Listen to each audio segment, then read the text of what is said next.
Assalamualaikum warahmatullahi wabarakatuh. Yang terhormat Ibu Nastiti sebagai dosen pengampu mata kuliah pengolahan pendidikan dan teman-teman yang saya banggakan dan saya cintai. Pertama-tama, marilah kita panjatkan puji syukur kehadirat Allah Subhanahu wa taala yang telah memberikan kesempatan kepada kita semua untuk bisa mengikuti pembelajaran pada hari ini. Baik, perkenalkan kami dari kelompok 1 dengan subtema supervisi pendidikan yang beranggotakan yang pertama saya sendiri Yesita Sera, kedua ada Syifa, ketiga ada Asti dan keempat atau yang terakhir ada Luki yang Mani. Baik, untuk mempersingkat waktu, marilah kita langsung kepada materi pertama. Baik, pengertian supervisi pendidikan. Menurut Ali Imron mengemukakan bahwa supervisi pendidikan adalah serangkaian bantuan kepada guru, terutama bantuan yang berwujud layanan profesional untuk meningkatkan pembelajaran. Jadi, supervisi pendidikan adalah sebuah pembinaan yang berupa bimbingan, serangkaian, bentuk, tuntutan yang secara umum mengarah pada perbaikan situasi pendidikan untuk meningkatkan mutu proses belajar mengajar. Contohnya yang diberikan dari lembaga pendidikan.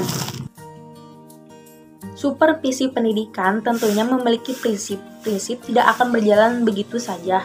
Prinsip supervisi pendidikan terbagi menjadi dua, yaitu yang pertama prinsip fundamental atau dasar, yang kedua yaitu prinsip praktis. Prinsip fundamental yakni setiap pemikiran, sikap, dan tindakan seseorang supervisor harus berdasarkan atau landasan suatu yang kokoh dan kuat, serta dapat dipulangkan kepadanya.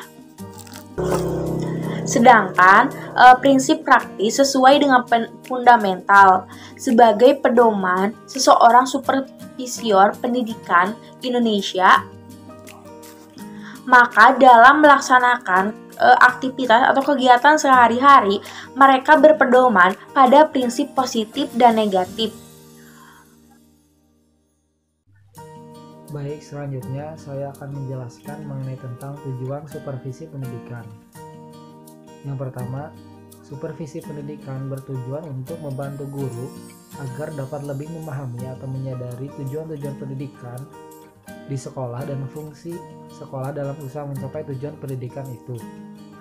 Kedua, membantu guru agar mereka lebih menyadari dan memahami kebutuhan dan masalah-masalah yang dihadapi siswa agar dapat membantunya menjadi lebih baik lagi.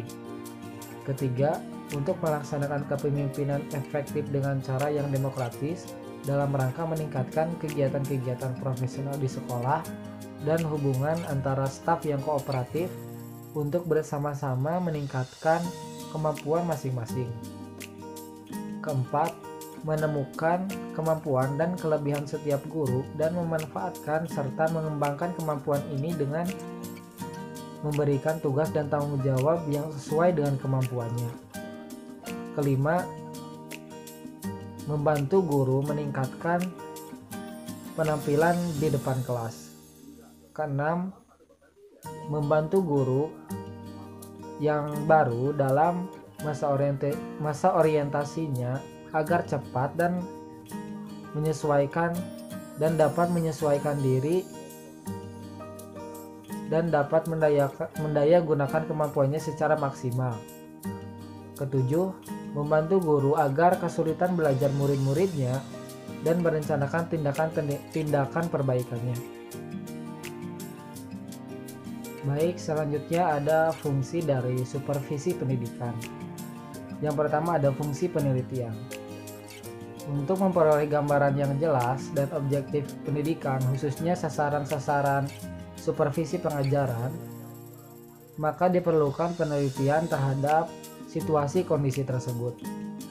Penelitian di sini dimaksudkan untuk melihat seluruh situasi proses belajar mengajar guna menemukan masalah-masalah, kekurangan baik pada guru, siswa, perlengkapan, kurikulum, tujuan pengajaran, metode belajar, maupun perangkat lain di sekitar keadaan proses saat belajar mengajar.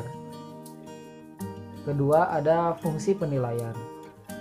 Kegiatan penilaian ini dimaksudkan untuk mengetahui faktor-faktor yang mempengaruhi situasi dan kondisi pendidikan serta pengajaran yang telah diteliti sebelumnya. Kemudian dievaluasi untuk melihat bagaimana tingkat kualitas pendidikan di sekolah tersebut. Apakah menggembirakan atau malah memprihatinkan, mengalami kemajuan atau mengalami kemunduran. Ketiga, ada fungsi perbaikan. Setelah diadakannya suatu penilaian terhadap aspek pengajaran, maka yang selanjutnya dilakukan adalah memperbaiki aspek-aspek negatif yang timbul saat belajar dan saat pembelajaran. Yaitu dengan cara memperkenalkan cara baru sebagai upaya perbaikan dan peningkatan.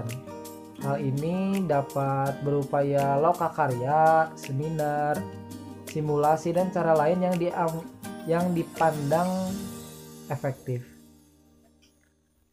Yang keempat, ada fungsi peningkatan. Meningkatkan atau mengembangkan aspek-aspek positif agar lebih baik lagi dan menghilangkan aspek negatif yang ada, sehingga aspek negatif yang ditimbulkan diubah menjadi aspek positif dan aspek positif dikembangkan lagi sehingga menjadi lebih baik dan menjadi lebih terstruktur.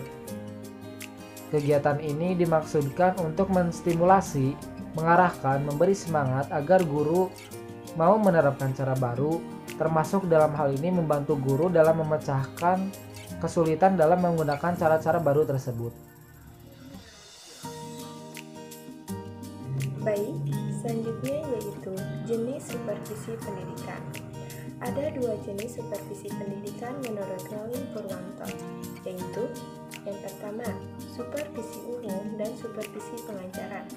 Supervisi umum adalah supervisi yang dilakukan terhadap kegiatan-kegiatan atau pekerjaan yang secara tidak langsung berhubungan dengan usaha perbaikan pengajaran, seperti supervisi terhadap kegiatan pengelolaan bangunan dan perlengkapan sekolah atau kantor-kantor pendidikan, supervisi terhadap kegiatan pengelolaan administrasi kantor, supervisi pengelolaan keuangan sekolah atau kantor pendidikan, dan sebagainya.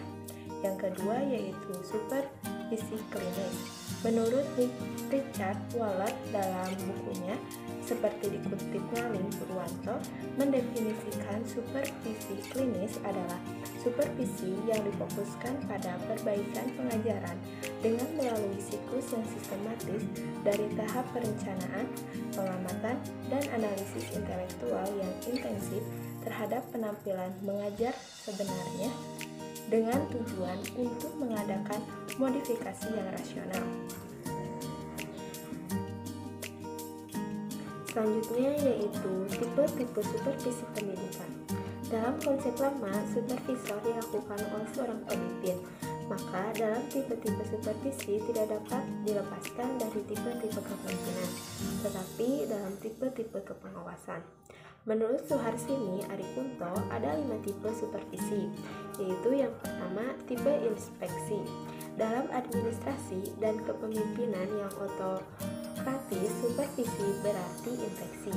Inspeksi bukanlah suatu pengawasan yang berusaha menolong guru untuk mengembangkan dan memperbaiki cara dan daya kerja sebagai pendidik dan pengajar. Supervisi inspeksi ini dijalankan terutama untuk mengawasi, meneliti, dan mencermati apakah guru dan petugas di sekolah sudah melaksanakan seluruh tugas yang diperintahkan serta ditentukan oleh atasannya. Supervisi tipe inspeksi dikonotasikan sebagai upaya untuk mencari-cari kesalahan. Hal itu dimaksudkan untuk mengidentifikasi hal-hal yang baik dan buruk yang sudah dilaksanakan. Kemudian untuk dapat memberikan angka atau nilai dalam rangka menentukan posisi kondisi baik atau buruk bagi seorang pegawai. Yang kedua yaitu tipe laissez-faire. Tipe ini menginterpretasikan demokrasi sebagai pemberi kebebasan seluas-luasnya kepada bawahan. sehingga akhirnya supervisor sendiri kehilangan otoritas sama sekali. Supervisor menyerahkan atau mempercayai bawahannya untuk mengambil keputusan apa saja. Supervisor yang bisa menerapkan tipe ini dapat dikatakan tidak memberikan bimbingan kepada para bawahan yang menjadi tanggung jawabnya. Tipe ini, target supervisi diberikan kebebasan dalam menjalankan aktivitasnya. Sebab yang diutamakan dalam supervisi model ini adalah hasil akhir, sehingga supervisor tidak begitu intens dalam memfokuskan proses kerja yang dilaksanakan target supervisi. Selain itu, apabila kita menggunakan tipe ini, supervisor tidak boleh memaksakan kemauannya atau otoriter kepada orang-orang yang disupervisi. Supervisor juga diharuskan untuk memberikan argumentasi atau alasan yang rasional tentang tindakan-tindakan serta instruksinya. Hendaknya tidak menonjolkan jabatan atau kekuasaannya agar tidak menghambat kreativitas bawahannya. Yang ketiga yaitu tipe koersif. Supervisi ini juga disebut dengan supervisi otoriter, hampir sama dengan tipe infeksi. Tipe supervisi ini bersifat memaksa. Apa yang diperkirakannya sebagai sesuatu yang baik meskipun tidak cocok dengan kondisi atau kemampuan pihak yang disupervisi, tetapi saja dipaksakan untuk berlakunya.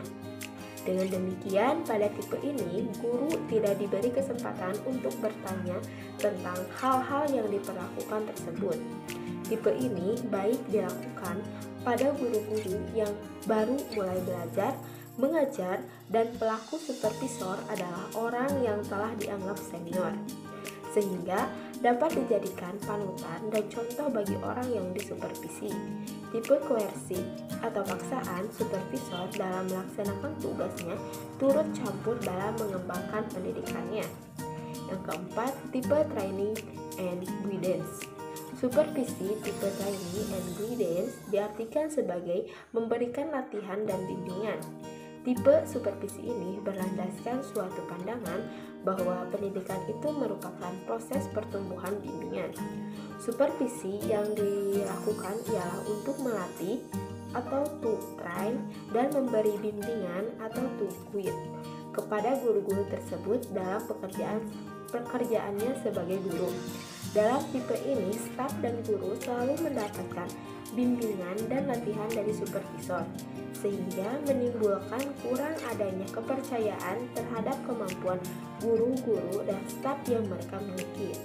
Tipe training and guidance atau pelatihan dan pendampingan merupakan tipe supervisi yang menekankan keefektifan target supervisi. Yang terakhir yaitu tipe demokratis.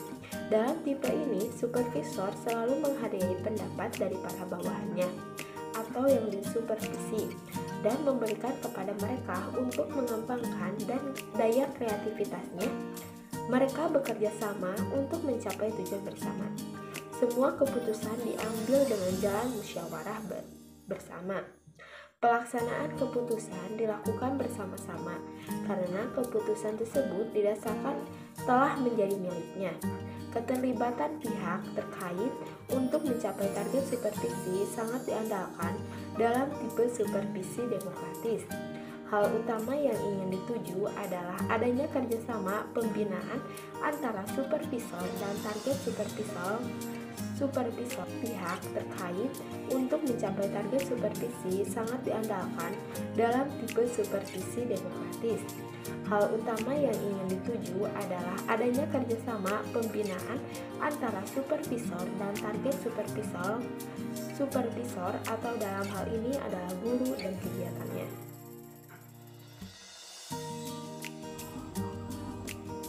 Baik, bismillahirrahmanirrahim. Di sini saya akan menjelaskan mengenai sasaran dari supervisi pendidikan. Nah, siapa sih sasaran dari supervisi pendidikan ini?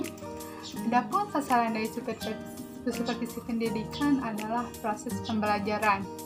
Pelaku utama dalam proses belajar mengajar atau PBM atau yang sering kita sebut sebagai kegiatan belajar mengajar ya, KBM. pelaku utamanya adalah guru dan juga peserta didik. Kualitas guru juga menentukan kualitas ilmu dan pengetahuan yang akan diterima oleh peserta didik. Oleh karena itu, pembinaan terhadap guru itu sangat penting ya, sangat dibutuhkan karena ketika kualitas dari pendidiknya baik, maka akan menghasilkan peserta didik yang unggul pula ya, yang baik pula. Maka pembinaan terhadap guru ini sangat dibutuhkan agar mereka dapat melaksanakan tugasnya secara profesional. Adapun sasaran supervisi pendidikan yang lainnya adalah pengolahan pendidikan secara efektif, di mana pelaksanaan dan tanggung jawab pendidikan yang utama adalah dipelopori oleh kepala sekolah, karena kepala sekolah ini adalah orang yang memimpin dan juga memfasilitasi terbentuknya budaya akademik yang mendukung proses belajar mengajar di sekolah tersebut. Jadi secara umum sasaran dari supervisi pendidikan ini adalah seluruh sumber daya pendidikan yang mengupayakan terbentuknya proses belajar mengajar yang efektif sehingga dapat meningkatkan mutu pendidikan dan pengetahuan dalam satuan pendidikan tersebut. Baik, selanjutnya saya akan menjelaskan mengenai langkah-langkah untuk menyusun supervisi pendidikan. Proses supervisi merupakan rangkaian kegiatan yang dilaksanakan ketika melakukan supervisi.